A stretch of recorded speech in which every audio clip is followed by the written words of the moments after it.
నా స్నేహితుడు కూడా పాస్టర్, నాతో పాటు చదువుకున్న స్నేహితుడు కూడా తను పాస్టర్ ఉండేవాడు. నేను ఇంటర్మీడియట్లో చదువుకున్నప్పుడు వాడు పాస్టర్ అయిపోయాడు. చాలా తెలుసు, దేవుని పిలుపు వచ్చినప్పుడు మనుషులు ఎలా అయిపోతారో తెలుసు నాకు. సో తను కూడా నన్ను ఒకరోజు దాని మన ప్రేయర్ కాదండి, దాన్ని ఇమోషన్ ఏమంటుందండి, నన్ను బ్యాప్టైజ్ చేశాడు.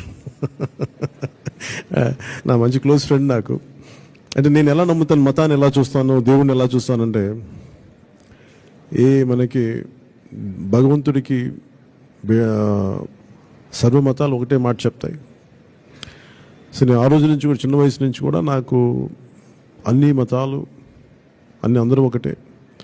అందుకేనేమో నాకు ఇక టెంపుల్స్కి ఎలా వెళ్ళగలిగానో చాలామందికి తెలియదు. ఏంటంటే నేను ఇజ్రాయెల్ వెళ్ళాను.